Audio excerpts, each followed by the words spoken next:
Juan capítulo 12. ¿Y quién me dice qué se recuerda el día de hoy? ¿Berito? La entrada de Jesús a Jerusalén.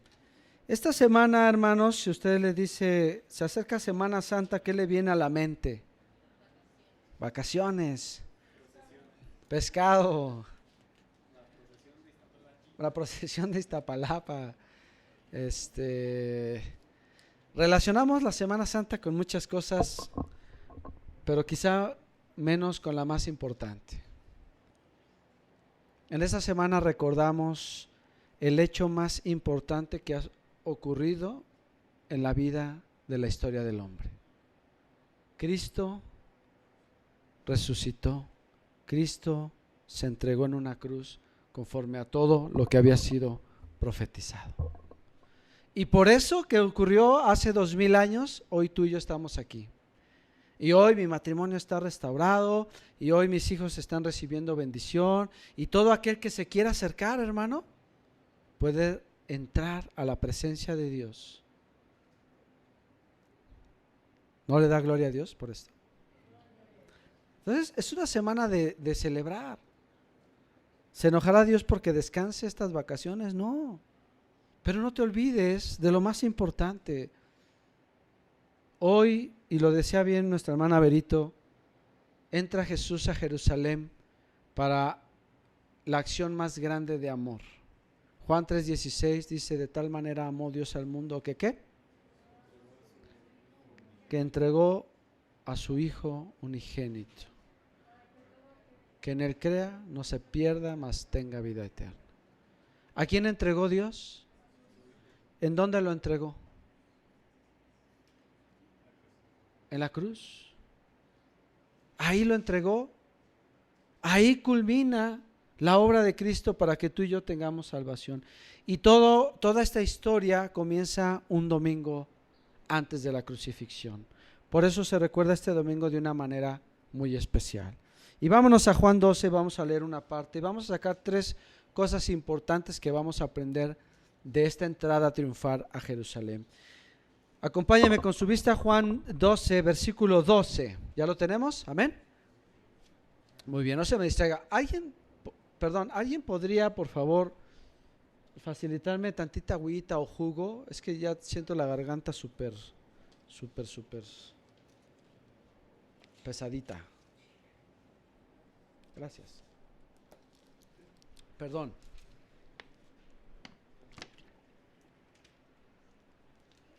Ay, gracias. Versículo 12 dice así: el siguiente día, grandes multitudes que habían venido a las fiestas, al oír que Jesús venía a Jerusalén, tomaron ramas de palmera y salieron a recibirle y clamaban, Hosana. ¿Le suena esta palabra? Lo acabamos de cantar. ¿Usted cree que lo escogimos nada más porque sí el canto? Tiene un significado la palabra Hosana. Ahorita vamos a hablar de eso.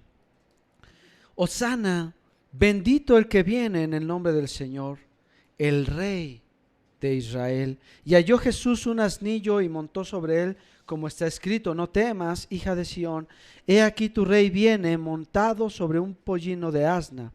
Estas cosas no las entendieron sus discípulos al principio, pero cuando Jesús fue glorificado, entonces se acordaron de que estas cosas estaban escritas de él y de que se les habían hecho.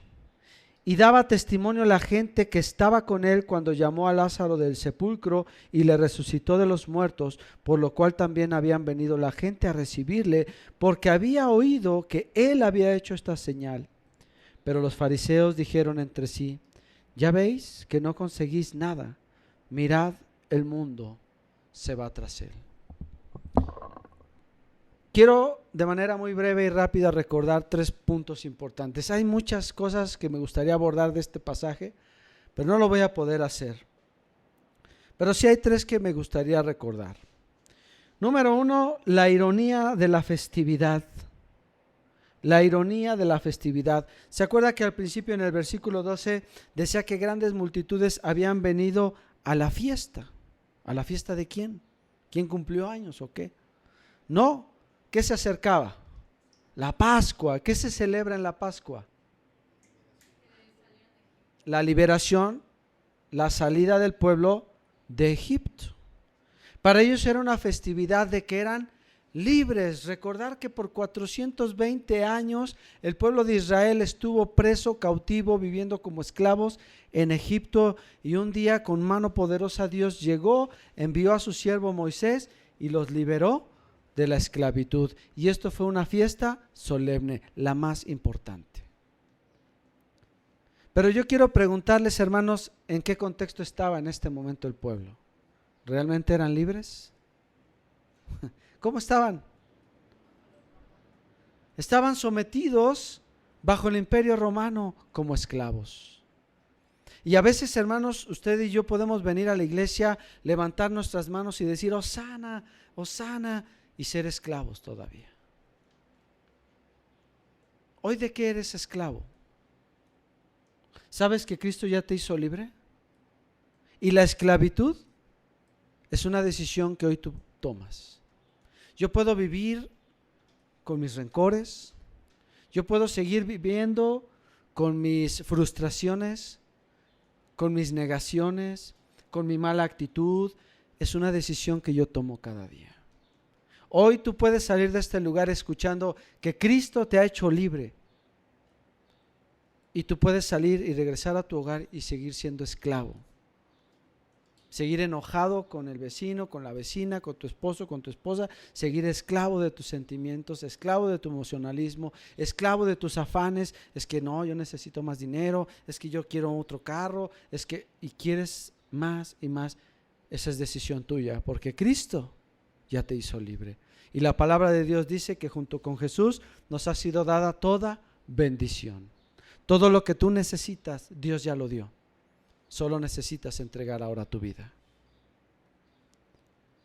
Qué irónico que la gente celebrara la Pascua, que significaba libertad, mientras ellos eran presos en su propia nación. En segundo lugar, también, hermanos, este pasaje representa la última aparición que tendría Jesús en público. Cuando Jesús se presentaba en público, ¿qué hacía comúnmente? Predicaba, enseñaba. Cuando él se agolpaba a las personas, les empezaba a hablar. ¿Se acuerda del sermón del monte? ¿En dónde estaba? En un lugar alto, ¿verdad? En el mar, hablándole a las personas, enseñando. Y viajaba, ¿y qué hacía cada vez que viajaba de una ciudad a otra? Predicaba, enseñaba, hacía milagros. Esa era su tarea en ese momento. Pero en este momento Jesús ya no iba a llegar a hacer milagros. Ya no iba a llegar a dar enseñanzas. El tiempo había terminado. A partir de este domingo, hermano, en el transcurso de esta semana, iba a venir una lucha férrea por la salvación del hombre. Y cada domingo, hermanos, Dios nos habla y nos enseña, pero llega un tiempo en la vida del hombre donde Dios va a guardar silencio en tu vida. Ya te hablé, ya te enseñé, ya te insistí y no quieres cambiar. Y decía, y lo estudiábamos el jueves, ¿se acuerdan Romanos 1? Y por cuanto no quisieron darle la gloria a Dios, ¿qué hizo Dios? Dios los entregó. ¿Quieres vivir en el mundo? Vive bajo las consecuencias del mundo. Y cuando te lastimes, entonces volveremos a hablar, si es que me quieres escuchar. ¿Cuántas veces Dios te tiene que hablar para que entiendas?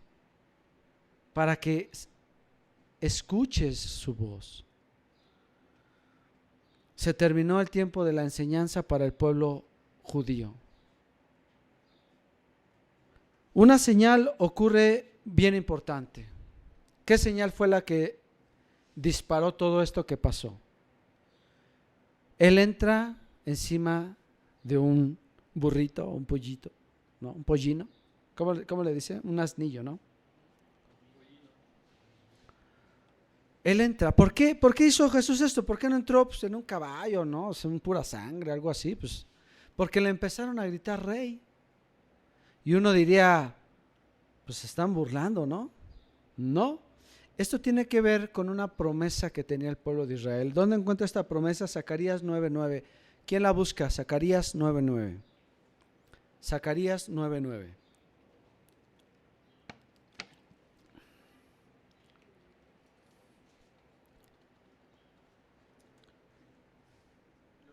¿Sí? Alégrate mucho, hija de Sión, da voces de júbilo, hija de Jerusalén. He aquí tu rey vendrá a ti, justo y salvador, humilde y cabalgando sobre un asno, sobre un pollino, hijo de asno. Muy bien. ¿Sabe cuándo fue escrito ese pasaje? 400 años antes del nacimiento de Jesús. Y por eso los judíos esperaban la señal del conquistador o del Mesías, era que iba a entrar en Jerusalén en un pollino, en un burrito. Por eso es que cuando lo vieron se alborotaron. Y más, por eso hace la mención que acababa de hacerse público. ¿La resurrección de quién? Mucha gente lo vio. ¿Se acuerdan cómo fue la resurrección de Lázaro? Él tenía, ¿cuántos días tenía de muerto Lázaro cuando Jesús llegó? 4 días. ¿Y qué le decían a Jesús? Señor, ya está apesta. Si hubieras llegado antes, Señor. Así somos como cristianos, ¿verdad? Si hicieras esto ahorita, Señor, si me dieras esto, yo me sentiría mejor. Y le damos las instrucciones a Dios de lo que es mejor para nosotros. ¿Qué le contesta Jesús a Marta? Mujer, ¿no te he dicho que si crees verás la gloria de Dios? Se baja, dice Jesús que empieza él a llorar. Dice la Biblia, que Jesús empieza a llorar. ¿Por qué lloró Jesús? Pues era su amigo. Su amigo, él sabía que iba a resucitar, sabía que hay un reino esperándole a su amigo, pero aún así, él se sintió triste. Ahorita vamos a ver esta parte de Jesús también, porque hoy, el domingo, ocurrió algo también muy especial, y Jesús lloró. El versículo más pequeño de la Biblia y más profundo dice, y Jesús lloró. Ese es todo el versículo. Los que no se saben ni un versículo, hoy ya se aprendieron uno, y Jesús lloró. La gente idealizaba a Jesús porque vieron las señales, vieron el poder, pero esta misma gente que había arrancado ramas, que aventaban, dice Marcos, dice Mateo, ellos testifican que no solamente eran ramas, eran ¿qué? Telas valiosas. Imagínese que usted agarra su prenda más importante, una alfombra que le costó 50,000 pesos, ¿no? Y pasa alguien importante y la pone ahí para que pase. ¿Esto sobre quiénes se hacían, hermano? Sobre los reyes. Cuando un rey conquistador entraba a una ciudad, esta era la celebración: arrojar ramas y telas finas para que caminara sobre de ellas. Y así entró Jesús. ¿Se da cuenta que todo el cuadro profetizado estaba completo? Pero lo que ellos no esperaban es que Jesús no era un conquistador de espada, era un conquistador de almas. Y a veces el peor error que cometemos, y ayer lo vimos en los jóvenes, es idealizar. ¿Cuántas veces has idealizado cómo debe ser Dios contigo? Idealizamos a Dios. Si fuera así, si... Entonces cuando llegamos a un lugar donde Dios es ese Dios que parece el que a mí me gusta, ahí estamos. No, es que en esa iglesia hacen esto y hacen lo otro y se tiran y hablas en lenguas y eso, ahí sí está Dios. Idealizamos. Pero cuando vas a la palabra, te das cuenta de que Dios no es eso. Por eso el profeta Elías, dice la escritura, que cuando se mete en la cueva, dice que escuchó un gran estruendo, ¿verdad? ¿Tú qué pensarías? Es Dios. ¿Y qué dice? Dios no estaba ahí. Y después vino rayos y centellas y se veía poder, y Dios no estaba en eso. Pero dice la Escritura que Elías percibió un viento apacible, un soplo, no sé, como ahorita, ¿no? Estamos en el calorón y de pronto sopla el viento. ¿Cómo sientes, hermano? ¿No se siente bien rico? Así sintió Elías. Y entonces cuando Elías siente este soplo, ¿qué dice? Se inclinó, se postró en tierra. ¿Por qué? Porque sabía que estaba ahí la presencia de Dios. Dios no es un show. Dios no es un demostrador de muestras sobrenaturales. Tiene el poder, claro. Pero no está aquí para divertirte o complacerte. Yo estoy aquí para servirle a ese Dios. Y si Dios algún milagro ha de hacer en mi vida, que sea cambiar mi corazón. ¿Por qué me tiraría en el piso Dios? ¿Para qué? Debemos tener cuidado, hermanos. ¿A qué Dios estamos buscando? ¿Al Dios de la Biblia o al Dios de las emociones? Después de esto es cuando va al templo, ¿verdad, Jesús? ¿Y qué sucede en el templo? ¿Qué les dice? Ustedes han convertido mi casa en cueva de ladrones. Porque la gente que engaña a los cristianos está escondida dentro de iglesias con falsas doctrinas, con apariencia de profetas, de buenas personas, pero que enseñan cosas fuera de la Biblia. Por eso es importante conocer la Biblia. La gente idealizaba, y entonces esta misma gente que le adoró, que dijo, Hosana. ¿Qué significa la palabra Hosana? La palabra en el griego Hosana se dice, es exaltado, exaltar. ¿Alguna vez han visto en películas cuando dice larga vida al rey? Es esa expresión.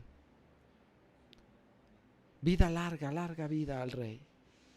Esa es la expresión Hosana. Por eso ahorita cantamos Hosana al Rey de Salvación, Hosana al Dios Altísimo. Cuando tú estés cantando Hosana, Hosana, estás reconociendo su majestad. ¿Sale? Muy bien. Pasamos de esta descripción a Lucas 19. Vámonos a Lucas 19. Donde Lucas, recordemos el doctor Lucas, él hace una investigación. ¿Lucas fue discípulo o no fue discípulo de Jesús? ¿Fue parte de los 12? No, no fue parte de los 12. Lucas viene a ser parte del fruto de los apóstoles cuando inicia la primera iglesia. Él aparece hasta el libro de los Hechos. ¿Quién escribió el libro de los Hechos? Lucas. Es el mismo que escribe el Evangelio de Lucas. ¿Qué hizo Lucas? Alguien le encargó investigar. Unos dicen que era un importante general romano que quería enterarse, a ver, ¿por qué tanto relajo, no? ¿Qué está pasando? A ver, que alguien me explique, ¿no? Como dicen por ahí, que alguien me explique. Y Lucas se da a la labor de investigar. Y en su investigación, él conoce a Dios en su vida. Y él es parte de la iglesia. Lucas escribe preguntando, investigando entre los discípulos, entre los que estuvieron en la crucifixión, entre los que conocieron a Jesús personalmente, y él escribe el Evangelio de Lucas. Entonces es muy padre este Evangelio. Y en el capítulo 19, él nos va a describir también esta parte de la entrada triunfal. Y fíjese, hermano, vamos a leerlo desde el 41 al 44. Aquí vamos a complementar solo con 3 versículos. Dice la palabra del Señor: y cuando llegó cerca de la ciudad, al verla, ¿qué hizo? Lloró sobre ella.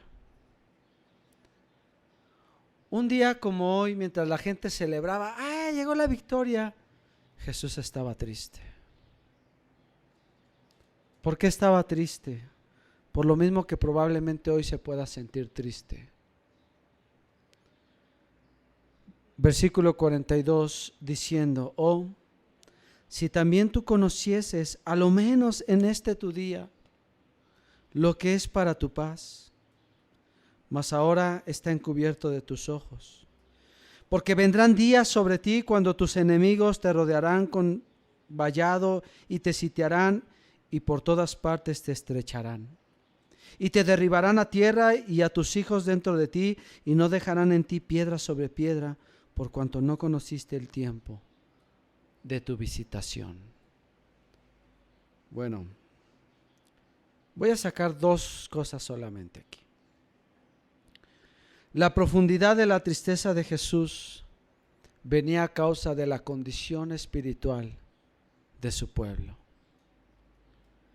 Hoy, en esta semana, mucha gente va a celebrar la crucifixión de Jesús. Mucha gente va a hacer representaciones de la crucifixión. Pero el 99.9% de esas personas no entiende el valor de esa cruz. Por eso muchos aún tienen a Jesús en una cruz colgado, sangrando en una pared. Cuando Jesús ya no está en una cruz. Dice Esteban, ¿qué dijo Esteban cuando recibe la visión? Dijo: he aquí veo los cielos abiertos y a Jesús, ¿en dónde? Sentado a la diestra del Padre. Jesús ya no está en una cruz. ¿Sabes que el cristianismo es la única religión, por decirlo así, cuyo profeta está vivo? Está vivo. ¿Cuántos dicen amén? Cristo vive. ¿Dónde está Buda? ¿Dónde está Mahoma? ¿Dónde están los grandes filósofos? ¿Dónde están los gurús que tan iluminados se creen? Están ahí. Vaya a ver sus huesos, ahí están. Ve a ver la tumba de Jesús. ¿Quién está ahí? Nadie. La tumba está vacía. Pero muchos no entendemos y seguimos crucificando a Jesús como si fuera: ¡ay, qué padre, qué bonito, qué religioso! Crucifíquenlo. ¿Por qué? Si Él ya resucitó. La ignorancia es causa de la perdición del pueblo de Dios. Su tristeza venía porque no solo era la ignorancia lo que estaba sufriendo el pueblo, sino lo que su ignorancia iba a provocar. Ya eran esclavos y seguían celebrando la Pascua como si la vivieran. Nadie vivía la Pascua. Nadie vivía una verdadera Pascua. Seguían los ritos, seguían las costumbres, pero no había vida en ellos. En segundo lugar, esta gran tristeza, hermanos, era causada por la ceguera espiritual. La ceguera espiritual. Cuando eres ciego espiritualmente, no percibes las verdades de la palabra de Dios. No puedes. Y Dios te está dando una respuesta. Ay, pastor, es que Dios no me habla. No entiendo. No entiendes porque sigues con tus pecados. Porque sigues viviendo igual. Y así estaba el pueblo de Dios. Así vivía el pueblo de Dios. Jesús sabía lo que venía para su pueblo y sentía una gran tristeza porque su pueblo que estaba sellando su propio destino. En el momento que ellos crucifican a Jesús, destapan una puerta que no van a poder cerrar. ¿Qué dice en los últimos versículos? ¿Qué venía para Israel? Porque vendrán días, versículo 43, sobre ti, cuando tus enemigos te rodearán con vallado y te sitiarán. En el año 67 se hace una revuelta en Israel para liberarse del pueblo romano. ¿Ustedes creen que lo iban a lograr? Y como Jesús no había sido el liberador que ellos esperaban, pues ellos deciden tomar la justicia por sus manos, ¿verdad? Entonces, si Dios no me escucha, pues yo voy a hacer las cosas a mi manera y le voy a enseñar a Dios cómo se hace esto, ¿no? Se levantan y 3 años dura la ciudad sitiada por los romanos. Bueno, ahorita lleva un poquito más de un año ya la guerra en Ucrania. Y siendo un país tan apoyado por Occidente, ¿cuánto sufrimiento hay en medio de esa guerra? Y siendo una guerra que no tiene proporciones como otras que han ocurrido. Ahora imagínense una guerra como la que estaba ocurriendo en Jerusalén, sitiados, escasez de comida, las situaciones salubres que se destapan, la violencia que se destapa, todo esto, ¿no? Sí, cómo se puso la gente cuando los confinaron, ¿no? No puedes salir de casa, hubo protestas. Imagínense los que estaban ahí sitiados, ¿cómo se sentían? Y Jesús lo sabía. Y les dice, y te derribarán a tierra y a tus hijos dentro de ti, y no dejarán en ti piedra sobre piedra. ¿Dónde está el templo de Jerusalén? ¿Quién construyó el templo? ¿Usted se acuerda? Salomón. ¿Quién lo propuso en su corazón? David. Le dice David a Dios, Dios, te voy a construir un templo como nunca se te ha construido. Y Dios regaña a David. Le dice, David, ¿tú crees que me puedes contener en un templo? Si la tierra es estrado de mis pies. Y lo regaña y le corrige, está bien, hazme el templo para que en ese lugar yo me manifieste con mi pueblo. Es diferente, ¿verdad? David quería a Dios en un templo, ¿verdad? ¿Cuántos se esfuerzan por tener una iglesia, wow, con vitrales, con esto? A Dios no le interesa eso, hermano. A Dios no le interesa si donde te reúnes es de tierra o es de mármol. A Dios le interesa que el que está ahí sentado viva en santidad. Que el que está predicando, predique la verdad. Eso es lo que a Dios le interesa. Jesús veía que esto venía, que el orgullo judío iba a ser destrozado. En el año 70, por fin, llega Tito, general del ejército romano. ¿Se acuerdan cuando llegó y Pedro le dice a Jesús, Señor, ¿ya viste el templo? ¿Ya viste sus paredes, sus columnas? ¿Ya viste qué majestuoso es? ¿Y qué le contesta Jesús? Sí, no, o sea, somos una maravilla. ¿Sí le contestó eso? ¿Qué le contestó Pedro? Vendrá el día en que no quedará piedra sobre piedra. Eso que ves ahí, Pedro, no es más que roca. Lo más importante tiene que estar aquí. Viene este general y destruye la ciudad. Hoy en Jerusalén se encuentra algo que se le conoce como la cúpula de Jerusalén, pero no es el templo de Salomón. Y una de las señales previas a la llegada de Jesús, ahí va un poquito de escatología, es que la cúpula se va a quitar y se va a reconstruir el templo de Salomón. ¿Y sabe quién se va a sentar ahí? El anticristo. Y Jesús decía, y cuando vean estas señales, corran. Para que vea cómo se va a poner. Entonces mejor sufrir ahorita, hermano, porque pues me enfermé, no tengo dinero, no me alcanza para esto, pero serle fiel a Dios, a que todo el tiempo me vaya bien en esta vida y el día de la verdad pierda mi alma. Y Jesús lloraba por esto, porque se entristecía del dolor que venía a causa del pecado de su pueblo. Hermano, tú tienes que festejar Semana Santa, pero con un corazón diferente. Si te vas a ir de vacaciones, gloria a Dios, ahí nos traes algo.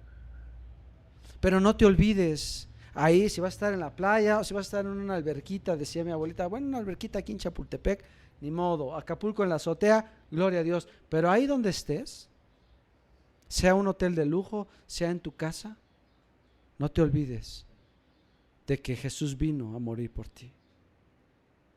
Y de que hoy Jesús está llorando. No se está gozando de ver a la gente representando la Vía Crucis. No se goza Dios de eso. Dice, ¿cuándo hay fiesta en el cielo, hermanos? Cuando un pecador, ¿qué? Se arrepiente. Mira, en vez de irte de rodillas a Chalma, mejor entrégale tu vida a Cristo. En vez de dar 100,000 pesos de ofrenda, entrégale tu vida a Cristo. Ya si Dios te pone en tu corazón, pues adelante, ¿no? No nos vamos a enojar tampoco. Pero no sirve de nada. Ningún holocausto sirve si mi vida no está en Cristo.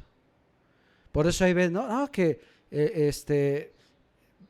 usted escuchó la noticia de que la mamá del Chapo es cristiana. ¿Y qué hizo el Chapo para su mami? Le construyó iglesia a la congregación donde iba. Pero no una iglesia cualquiera. Órale. Entonces por eso, hermano, pues ya este hombre pues ya tiene acceso al cielo. ¿Será? Pues no. No voy a hablar de esa congregación, no los conozco. Muy probablemente para ellos fue de bendición. Porque Dios utiliza, dice la Escritura, al necio para bendecir a sus hijos. Aún las peores personas pueden ser usadas por Dios y no lo saben. No lo saben. Entonces, hermanos, ¿cómo vas a festejar? Disfruta, descansa, si tienes vacaciones. Si no tienes, pues gloria a Dios que hay trabajo. Gracias, Señor, porque voy a trabajar estos días. Gloria a Dios, tengo trabajo. Muchos van a estar, no tengo vacaciones, todos se van y yo me quedo, pobre de mí. ¿Por qué, hermano? ¿Por qué? Dios te está bendiciendo con trabajo. Esta semana no te olvides. Yo te digo, hermano, de manera muy especial, al ratito que te sientes a la mesa, dale gracias a Dios. Señor, gracias porque viniste. Gracias porque si no hubieras venido no estaría aquí con mi familia, con esta rica comidita, o no estaría en este viaje disfrutando este viaje y aparte siendo salvo y aparte teniendo en el cielo un hogar esperándome. Todo lo tienes, hermano. No te afanes por lo que te haga falta. Dios va a suplir conforme a sus riquezas en gloria. Amén. Vamos a orar. Bendito Padre, te doy gracias, Señor, porque dice tu palabra en Juan capítulo 1 que aquel verbo se hizo carne y que caminó entre nosotros y que vimos su gloria, gloria como del unigénito. Yo solo puedo imaginarme el gran honor de haberte visto, de haber platicado contigo cara a cara, de haber compartido el pan, de haberte visto ese día como cuando tus discípulos te vieron partir el pan y dice que sus ojos fueron abiertos y que te reconocieron. Solo puedo imaginarlo, Señor, qué hermoso pudo haber sido. Pero más me emociona saber que te he de mirar, Señor, en tu segunda venida. Porque los muertos en Cristo, dice tu palabra, resucitarán primero. Y creemos en esa promesa. Y esta semana, Señor, para nosotros no son días feriados, no son días de festividades, son días de gozo, porque recordamos lo que hiciste por nosotros. Cuando aquella noche te sentaste con tus discípulos a compartir el pan y las copas de la celebración de la Pascua. Y les decías que hay una nueva copa del pacto y que esa copa la vamos a tomar cuando tú vuelvas en las bodas del Cordero. Grandes misterios, grandes conocimientos has dado a tu iglesia para comprender estas palabras, lo que ha de venir. Para el hombre es locura o es una simple religiosidad, pero para nosotros es vida, es fortaleza para llegar a la meta. Te pido, Señor, que esta semana pongas en nuestros corazones y en nuestra mente, Señor, el celebrarte cada día. Hoy caminaba Jesús, un día como hoy Jesús entró caminando a Jerusalén, sabiendo lo que le iba a pasar. No se hizo para atrás, sino que prosiguió por amor a mí. Bendice a tu pueblo, Señor, esta semana y permítenos, Señor, si es posible, ser luz para aquellos que aún no conocen al verdadero Cristo, no al Cristo que está sangrando y crucificado. Ese ya no existe. Hace 2000 años dejó de estar. Sino aquel Cristo que hoy vive, que hoy mira, que hoy intercede por nosotros delante de ti y que aún se sigue sintiendo triste porque su pueblo muere por ignorancia. Aquí están nuestras vidas, Señor. Aquí están nuestras manos para alabarte, para gozarnos, Señor. A ti sea la gloria, la honra, en el nombre de Jesús. Amén. Amén.